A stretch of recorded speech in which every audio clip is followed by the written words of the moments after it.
प्रिय साथियों नमस्कार, कैसे हैं आप? उम्मीद करता हूँ बेहतरीन होंगे। अभी हाल-फिलहाल एक नोटिफ़िकेशन आया है नेशनल इंश्योरेंस कंपनी लिमिटेड से। 500 पोस्ट हैं। अगर आप एसबीआई क्लर्क या आईबीपीएस क्लर्क की तैयारी कर रहे हैं, तो क्या आपको फॉर्म भरना चाहिए? आप बैंकिंग की तैयारी कर रहे हैं, इंश्योरेंस सेक्टर आपके लिए कितना सिक्योर है, इस पर भी बात करेंगे। टोटल नंबर ऑफ पोस्ट कितनी है? जैसे कि आपको देखने को मिला 500 है, तो किस कैटेगरी में कितनी पोस्ट हैं? और इसका एग्ज़ाम कब होगा और इसके एग्ज़ाम से एसबीआई क्लर्क, आईबीपीएस क्लर्क का क्या कनेक्शन है, उस पर बात करेंगे। और क्या ख़ास बात है इस नोटिफ़िकेशन की जो नॉर्मली आपको अदर बैंकिंग के क्लर्क के नोटिफ़िकेशन में देखने को सामान्यतः नहीं मिलती है। तो क्या मुझे अप्लाई करना चाहिए? इस सवाल का जवाब देने के लिए बढ़ते हैं आगे। तो मैं आपको बता दूं कि भाई ऑनलाइन एप्लीकेशन विंडो क्या है। आप 18 जुलाई से 7 अगस्त के बीच में फॉर्म को भर सकते हैं। 18 जुलाई से 7 अगस्त। फेज 1 यानी प्रीलिम्स का एग्जाम होगा इसका 27 अगस्त को। मेंस का एग्जाम होगा 30 अक्टूबर को। अगर बात करें वैकेंसी की तो 500 वैकेंसी है। SC category 67, ST category 36, OBC में 104, इकोनॉमी वीकर सेक्शन 38 और अनरिजर्व कैटेगरी में 255 पोस्ट पर वैकेंसी आउट हुई है। साथियों, एजुकेशन क्वालिफिकेशन में बैचलर डिग्री चाहिए, ग्रेजुएशन की डिग्री आपके पास होनी चाहिए। एज लिमिट 21 से 30 साल के बीच होनी चाहिए आपकी। नॉर्मली बैंक के अंदर क्लर्क को लेकर जो एज लिमिट होती है वो 20 से 28 साल या 18 से 28 साल होती है। जैसे ग्रामीण बैंक है तो वो 18 से 28 है, 18 to 28। SBI clerk, IBPS clerk 20 to 28 मांगते हैं, लेकिन जो एनआईसीएल है, यहाँ पर एज लिमिट इन्होंने 28 से बढ़ाकर 30 कर दी है। यानी 2 साल का एडवांटेज आपको यहाँ मिल रहा है, जो एनआईसीएल असिस्टेंट को अलग बनाता है अदर कॉम्पिटिटिव एग्जाम से। लैंग्वेजेस की, यानी कि ये एक नेशनल लेवल एग्जाम है, पूरे देश भर के अलग अलग स्टेट्स में वैकेंसी निकली हुई है। तो अगर आपको लगता है कि आपके स्टेट में वैकेंसी कम है और दूसरे स्टेट के लिए आप अप्लाई करना चाहते हैं, तो आप कर सकते हैं, बशर्ते उस क्षेत्र की, यानी उस स्टेट की, उस राज्य की जो क्षेत्रीय भाषा है वो आपको पढ़नी लिखनी बोलनी समझनी आनी चाहिए। तो इसमें प्रीलिम्स होगा, मेंस होगा और उसके बाद आपको लोकल लैंग्वेज प्रोफिशिएंसी टेस्ट को पास करना होगा। उसके बाद बैंक आपको या इंश्योरेंस आपको जॉब देगा, एनआईसीएल आपको जॉब देगी। साथियों, इसमें सैलरी कितनी है? तो भाई इसका बेसिक सैलरी ही 36,290 है। ऑफिशियल नोटिफिकेशन के स्क्रीनशॉट के थ्रू मैं आपको बताना चाहूंगा कि मेट्रोपॉलिटन सिटी में जो मैक्सिमम अमाउंट आपको दिखेगा सैलरी का वो 53,000 है। मैं देख रहा हूँ बहुत सारे लोगों ने जल्दबाजी में, पता नहीं क्यों, ये लोग बता रहे हैं कि भाई सैलरी 63,000 है। ये इन्फॉर्मेशन पूरी तरीके से गलत है, भ्रामक है। ऑफिशियल नोटिफिकेशन में क्लियरली मेंशन है कि भाई जो इसकी इनिशियल स्टेज का जो मेट्रो सिटी में इमलमेंट है, यानी जो सैलरी बनती है लगभग वो 53,000 रुपये है। वो लिख कर दे रहे हैं ऑफिशियली, तो 63,000 जो है वो गलत इन्फॉर्मेशन है। 53,000 इज द राइट। साथियों, एप्लीकेशन फ़ी क्या है? अगर आप जनरल, ओबीसी या इकोनॉमी वीकर सेक्शन से बिलोंग करते हैं तो आपको 850 रुपये पे करने पड़ेंगे। अगर आप एससी, एसटी, पीडब्ल्यूडी या एक्स सर्विसमैन कैटेगरी से हैं तो आपको कोई पेमेंट देने की ज़रूरत नहीं है, कंप्लीटली फ्री ऑफ कॉस्ट इसके चार्जेस रहेंगे। साथियों, प्रीलिम्स में 3 सब्जेक्ट पूछेगा, इंग्लिश, रीजनिंग, क्वांट। इंग्लिश के 30 questions for 30 marks, reasoning 35 question for 35 marks, quant के 35 सवाल 35 नंबर, 100 क्वेश्चन 100 मार्क्स। टाइमिंग रहेगी 60 मिनट्स, यानी 20-20-20 सेक्शनल टाइमिंग है। इंग्लिश का छोड़कर बाकी के सारे पेपर क्वांट रीजनिंग के बाइलिंगुअल रहेंगे। सेक्शनल कट ऑफ है, हर सेक्शन को पास करना है और ओवरऑल भी आपको पास करना है, तब आपका प्रीलिम्स क्वालिफाई होगा। प्रीलिम्स को क्वालिफाई करके आप पहुंचेंगे मेंस में, जहां आपको मैथ, रीजनिंग और इंग्लिश के साथ साथ जीए और कंप्यूटर जैसे सब्जेक्ट का सामना करना होगा, जहां टोटल 40-40 के हिसाब से 200 क्वेश्चन 200 नंबर के लिए पूछे जाएंगे।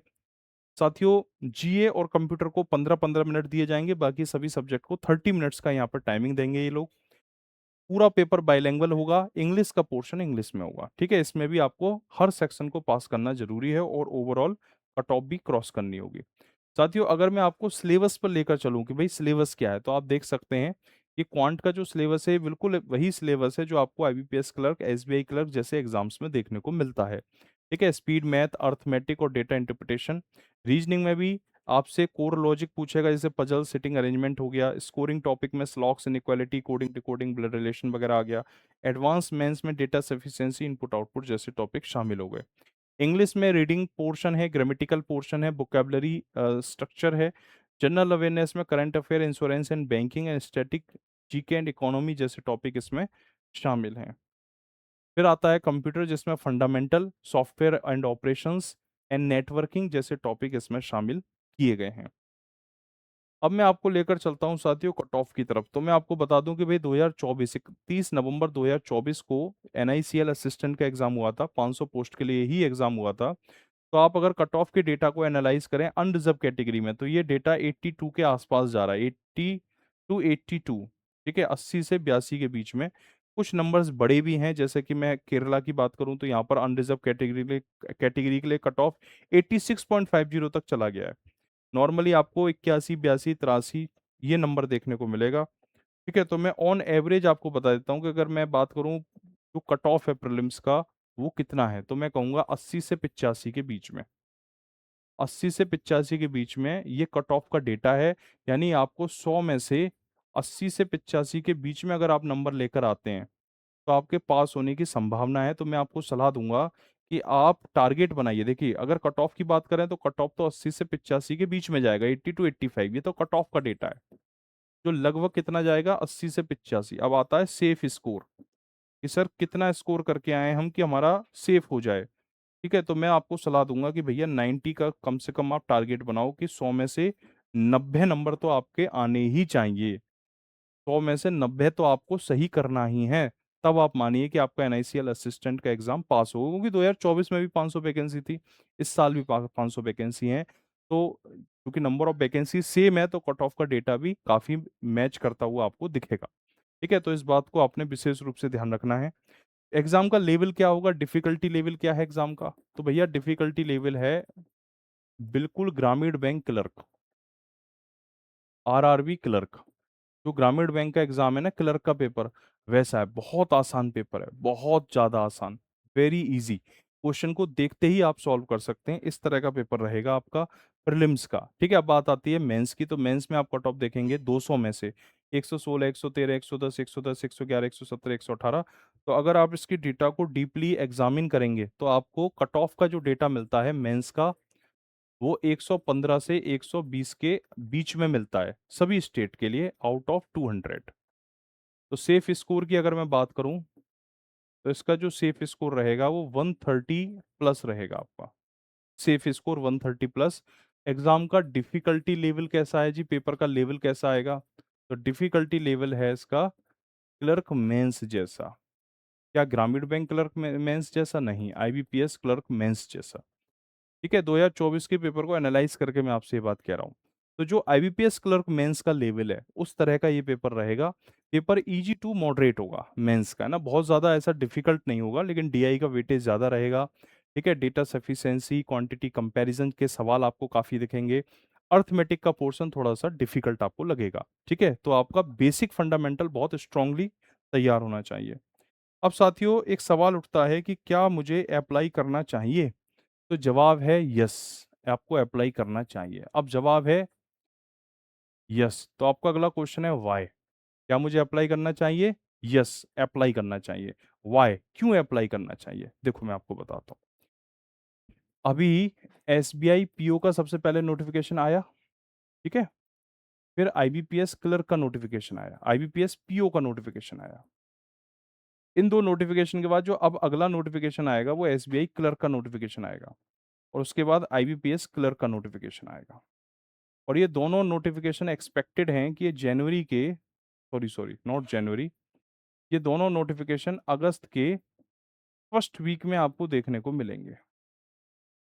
अगस्त 2026 के फर्स्ट वीक में ये दोनों नोटिफिकेशन देखने को मिलेंगे।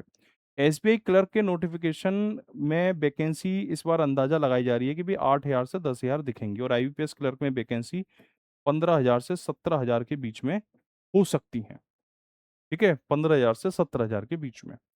इनका एग्जाम कब होगा, अब जैसे एसबीआई क्लर्क का नोटिफिकेशन मान लो कि आ गया 31 जुलाई को ही, एक एक तो नोटिफिकेशन इन दोनों में से 31 जुलाई को आएगा और वो एसबीआई क्लर्क की ही होगा, ये मैं विश्वास के साथ कह रहा हूँ।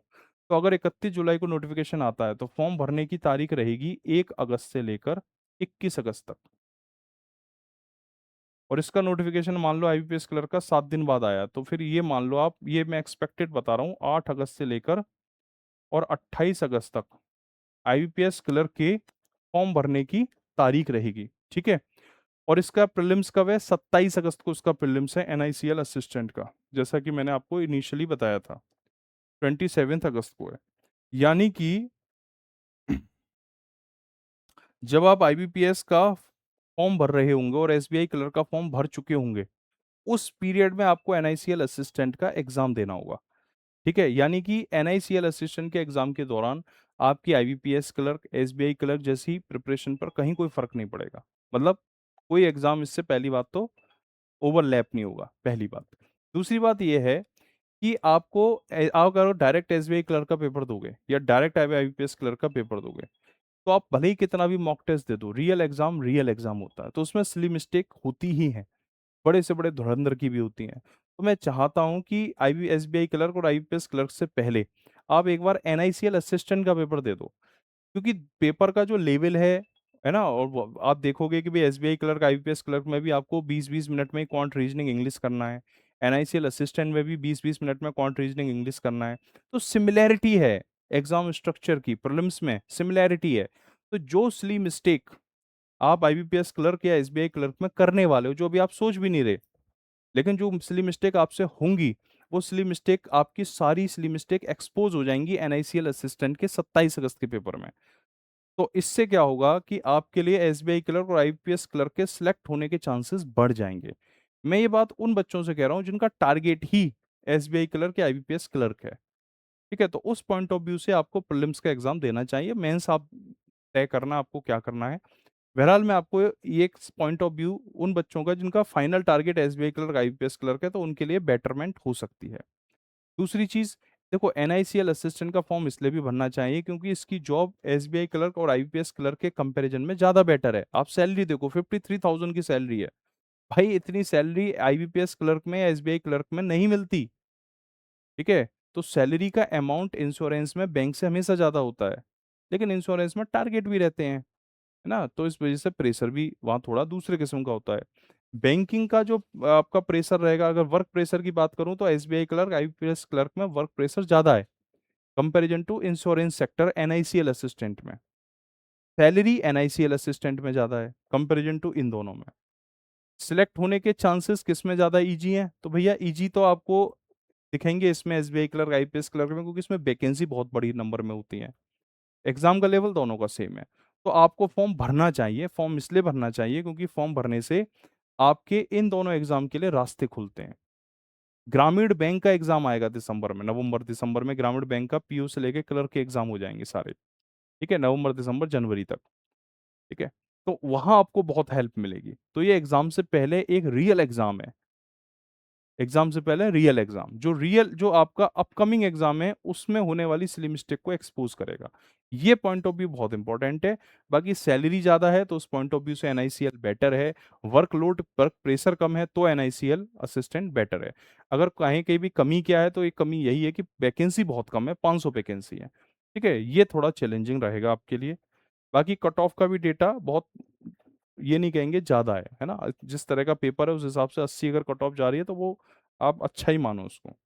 साथियों मैं आपको बता दूं कुछ सवालों के जवाब, जैसे कि सिलेबस अलाइनमेंट दोनों का सेम है, चाहे बैंक क्लर्क हो या इंश्योरेंस असिस्टेंट का सिलेबस बिल्कुल एक समान है। नए सिलेबस के बजाय अपनी मौजूदा पढ़ाई पर ही पूरी तरीके से फोकस आप कर सकते हैं। क्योंकि देखो अगर आप 27 अगस्त को आपको पेपर देना है, तो आप 27 अगस्त तक ही क्लर्क के सिलेबस को फिनिश करेंगे, तो उससे आपको आईएसबीआई क्लर्क, आईपीएस क्लर्क में एक एडवांटेज मिल जाएगी कि भाई आपका 27 अगस्त तक ही सिलेबस खत्म हो जाएगा, और वो सिलेबस आपने खत्म कर लिया एनआईसीएल असिस्टेंट के नाम पर। ये एक बिग एडवांटेज है। क्वांट का शॉर्टकट, इस पर आपको काम करना पड़ेगा, कैलकुलेशन की एक्यूरेसी पर। इसके लिए रोज सुबह क्लास लेता हूँ कैलकुलेशन की, T20, वो क्लास किया करो रोज सुबह 6 बजे इसी चैनल पर, बैंकिंग और आरडब्ल्यूए। रीजनिंग की प्रैक्टिस करिए आप। इंग्लिश रीडिंग कम से कम 30 मिनट का न्यूज़पेपर, अच्छे आर्टिकल्स पढ़ें, ये रीडिंग कॉम्प्रहेंशन और ग्रामर को मजबूत करेगा। ठीक है, सेक्शनल टाइमिंग है तो आपको मॉक टेस्ट कंटिन्यू देने हैं, 20-20 मिनट में आपको करने हैं क्वेश्चंस, सेक्शन पूरा पूरा निपटाना है। अगर मैं मॉक टेस्ट की बात करूं तो हफ्ते में 2-3 फुल लेंथ आप मॉक टेस्ट दे सकते हैं, डीप एनालिसिस करें। ठीक है, जनरल अवेयरनेस को आप पढ़ें, बारीकी के साथ पढ़ें, रोज सुबह 6:30 बजे जनरल अवेयरनेस की क्लास होती है, बहुत बढ़िया क्लास होती है, उसे करें। कंसिस्टेंसी 2026 के अंतिम माइलस्टोन तक पहुंचने के लिए बिना कोई ब्रेक लिए रोजाना अपने स्टडी रूटीन का पालन करें, निरंतरता ही सफलता की असली चाबी है, इस बात को विशेष रूप से ध्यान रखना है। Consistency is the key. ठीक है, तो इस वीडियो के आखिर में मैं सिर्फ एक ही बात कहूंगा कि इस फॉर्म को आपको भरना चाहिए अगर आप एक सीरियस बैंकिंग एस्पिरेंट हैं तो। ठीक है? तो इस वीडियो में इतना ही। Thank you. जय हिंद।